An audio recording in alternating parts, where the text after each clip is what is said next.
কুকুর কেন মানুষের এত কাছাকাছি, আজকে তারই একটি বিজ্ঞান ভিত্তিক বিশ্লেষণ শুনব। কেমন লাগলো অবশ্যই জানাতে ভুলবেন না। ভিডিওটি ভালো লাগলে সবার সাথে শেয়ার করে নেবেন আর লাইক কমেন্ট করতে একদমই ভুলবেন না। আপনাদের উৎসাহ পেলে আরো এরকম ভিডিও বানাতে আমি উৎসাহিত হব। আসুন তাহলে শুনি।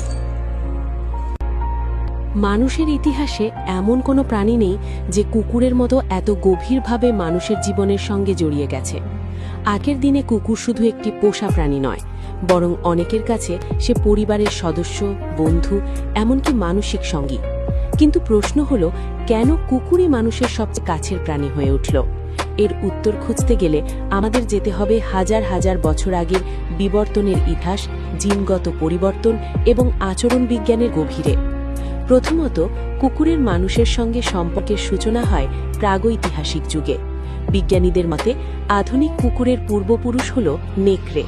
প্রায় 15,000 থেকে 30,000 বছর আগে কিছু নেকড়ে মানুষের বসতির আশেপাশে ঘোরাঘুরি শুরু করে। তা মানুষের ফেলে দেওয়া খাবার খুঁজে খেত। এই প্রক্রিয়াকে বলা হয় সেলফ ডোমেস্টিকেশন বা স্বগৃহপালন। যেসব নেকড়ে তুলনামূলকভাবে শান্ত ও কম আক্রমণাত্মক ছিল, তারা মানুষের কাছে বেশি গ্রহণযোগ্য হয়ে ওঠে এবং ধীরে ধীরে মানুষের সঙ্গে সহাবস্থান শুরু করে। সময়ের সঙ্গে সঙ্গে মানুষও বুঝতে পারে এই প্রাণীগুলো তাদের জন্য উপকারী। তারা শিকার করতে সাহায্য করে, বিপদ সম্পর্কে সতর্ক করে এবং নিরাপত্তা দেয়। এই দীর্ঘ সহাবস্থানের ফলে কুকুরের শরীরে এবং আচরণে গুরুত্বপূর্ণ জিনগত পরিবর্তন ঘটে। গবেষণায় দেখা গেছে, কুকুরের জিনে এমন পরিবর্তন এসেছে যা তাদের মানুষকে বোঝার ক্ষমতা বাড়িয়েছে। উদাহরণস্বরূপ, কুকুর সহজেই মানুষের চোখের দৃষ্টি, হাতের ইশারা বা মুখের অভিব্যক্তি বুঝতে পারে। এমনকি ছোট শিশুরাও যে ধরনের সামাজিক সংকেত বোঝে, কুকুরও অনেক ক্ষেত্রে তা বুঝতে সক্ষম। অন্যদিকে নেকড়েদের মধ্যে এই ক্ষমতা এতটা উন্নত নয়। অর্থাৎ কুকুরের মস্তিষ্ক মানুষের সঙ্গে যোগাযোগের জন্য বিশেষভাবে অভিযোজিত হয়েছে। এর পাশাপাশি মানুষের সঙ্গে কুকুরের সম্পর্ককে আরও দৃঢ় করে একটি গুরুত্বপূর্ণ জৈব রাসায়নিক উপাদান, অক্সিটোসিন। হরমোন যখন মানুষ তার পোষা কুকুরের দিকে ভালোবাসা নিয়ে তাকায় বা তাকে আদর করে, তখন উভয়ের শরীরেই অক্সিটোসিন নিঃসৃত হয়। এই হরমোনকে বন্ডিং হরমোন বলা হয়, কারণ এটি মা ও শিশুর মধ্যে সম্পর্ক গড়ে তুলতে গুরুত্বপূর্ণ ভূমিকা পালন করে। একই হরমোন মানুষ এবং কুকুরের মধ্যেও আবেগগত বন্ধন তৈরি করে। ফলে কুকুরের সঙ্গে মানুষের সম্পর্ক শুধু অভ্যাস বা প্রয়োজনের নয়, বরং গভীর আবেগের ওপর ভিত্তি করে গড়ে ওঠে। আরেকটি গুরুত্বপূর্ণ কারণ হল কুকুরের সামাজিক স্বভাব। কুকুর মূলত দলবদ্ধ প্রাণী, অর্থাৎ তারা প্যাক বা দলের মধ্যে থাকতে অভ্যস্ত। মানুষ পরিবারকে তারা নিজের দলের অংশ হিসাবে গ্রহণ করে। এই কারণে কুকুর তার মালিককে দলের নেতা হিসাবে দেখে এবং তার প্রতি আনুগত্য প্রকাশ করে। এই আনুগত্যই কুকুরকে মানুষের সবচেয়ে বিশ্বস্ত সঙ্গী করে তুলেছে।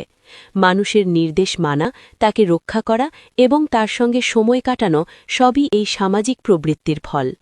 কুকুরের বুদ্ধিমত্তা এবং শেখার ক্ষমতাও মানুষের সঙ্গে তার ঘনিষ্ঠ সম্পর্কের একটি বড় কারণ। কুকুর খুব দ্রুত মানুষের রুটিন শিখে নিতে পারে। কখন খাবার দেওয়া হয়, কখন হাঁটতে যাওয়া হয়, এমনকি মালিকের মনের অবস্থাও তারা বুঝতে পারে। গবেষণায় দেখা গেছে, কুকুর মানুষের আবেগ অনুভব করতে পারে এবং সেই অনুযায়ী প্রতিক্রিয়া দেয়। আপনি দুঃখিত হলে কুকুর আপনার কাছে এসে বসবে, আর আপনি খুশি হলে সে লেজ নেড়ে আপনার আনন্দে অংশ নেবে। এই সহানুভূতিশীল আচরণ কুকুরকে অন্য প্রাণীদের থেকে আলাদা করে তোলে। এছাড়া মানুষের জীবনে কুকুরের ব্যবহারিক ভূমিকার কথাও উল্লেখযোগ্য। প্রাচীনকাল থেকে কুকুর শিকার, পাহারা এবং গবাদি পশু রক্ষার কাজে ব্যবহৃত হয়েছে। আধুনিক যুগে কুকুর পুলিশ, সেনাবাহিনী, উদ্ধারকার্য, এমনকি থেরাপি বা মানসিক সহায়তার ক্ষেত্রেও গুরুত্বপূর্ণ ভূমিকা পালন করছে। এই বহুমুখী ভূমিকা কুকুরকে মানুষের জীবনের অবিচ্ছেদ্য অংশ করে তুলেছে। সবশেষে বলা যায়, কুকুর এবং মানুষের সম্পর্ক কোনো একদিনে তৈরি হয়নি। এটি হাজার বছরের বিবর্তন, পারস্পরিক নির্ভরতা, জিনগত অভিযোজন এবং আবেগগত সংযোগের ফল। কুকুর মানুষের ভাষা পুরোপুরি বুঝতে না পারলেও মানুষের অনুভূতি বুঝতে পারে। এটাই তাদের সবচেয়ে বড় শক্তি। আর এই কারণেই কুকুর আজও মানুষের সবচেয়ে কাছের, সবচেয়ে বিশ্বস্ত এবং সবচেয়ে প্রিয় সঙ্গী।